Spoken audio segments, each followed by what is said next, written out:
Sa isang kainan, nagpanggap ako bilang isang pulubi para tingnan kung mayroon pang mga tao na handang tumulong at magmalasakit sa kanilang kapwa.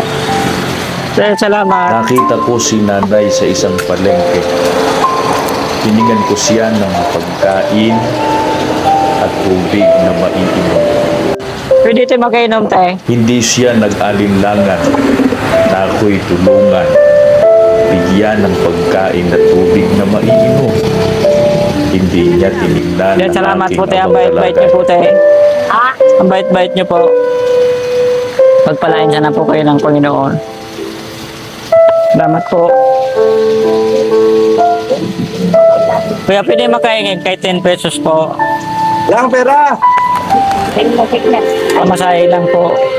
Wala. Kuya, sakay lang po ako, te.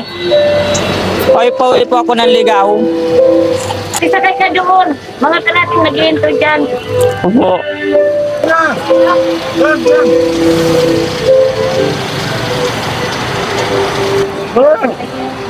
Puto si ate, binigyan ako ng pagkain. Kayo, hindi man lang kayo namimigay. Ang nakatutuwang tagpo na nangyari ay hindi lang si ate ang nag-abot sa akin ng tulong.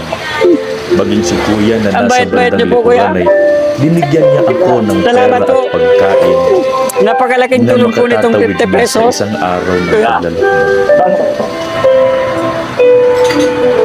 Napatunayan ko na Sana mayroon buhay niyo po. pang mga Sana tao pagpalain po na kayo. handang tumulong at magmalasakit Ligaw po, para ligaw. sa kapakanan ng kanilang kapwa. Baligaw mo rin kung ako bibiyay pa.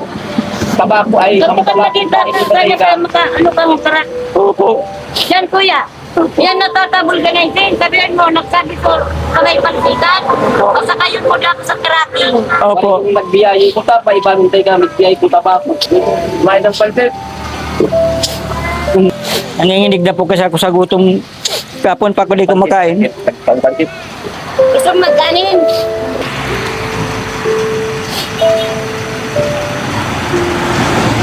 Bakay magluto ba na? Ibig ko na. Te.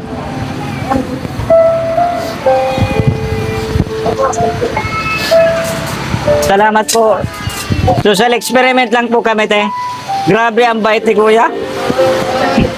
Binigyan ako ng 50 pesos. Ang bait ni kuya. Kuya, babalik ko po to sa inyo. Nag-social experiment lang kami. Grabe ang bait mo, kuya. Binigyan mo pa ako ng pansit. Ay. Grabe. Ang bait ni nanay, ng kuya. Ang bait niyo po. Naawa ako sa'yo, kuya. Ang bait niyo po. Sige na, naawa ako. Lagi naman ako nagpapakain dito sa mga nag-ano. Ng pera. Ito, pinigyan ako ng 50. Ay, kuya. Sige na, kuya. Napakabait niyo po. Deserve niyo po. Thank you po. Ano? Salamat. 350 ko, naging 500. Opo. Opo, kuya, deserve niyo po yan. Bakit niyo binigyan niyo kaagad ako? Naawa ko eh. Opo. Naawa. Salamat po. Hindi lang ikaw ang binibigyan ko dito, kuya. Lahat ng dumadaan ditong mga, parehas mo, pinapakain ko talaga. Opo, salamat po. Kaso hindi kagad kita na Kuya. may kakain. Kuya, ang bait niyo po. Bakit niyo po ako binigyan ng 50?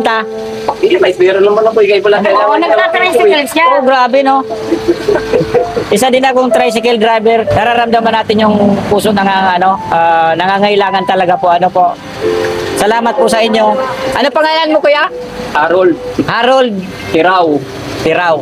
Yan si... Taga-Santo Domingo sa Ginagawa, sasamahan kong pasakayin. Ampo. Pagkakait naman. Ito po, tularan po natin si Kuya Harold Kirao. So, isa po siyang tricycle driver. So, binigyan na po ako ng pansit, binigyan po ako ng 50 pesos. At kay nanay po na pinakain ako, binigyan pa ako ng turon at may tubig pa. Maraming salamat po, ma'am. Thank you. Thank you po. Thank you so much. Ayan, maraming salamat po sa Salamat. Banasi Pawili Bula. Ayan, thank you so much po sa napakabuting puso na binigyan po tayo ng maraming pagkain ni nanay at ng isang tricycle driver. Thank you so much.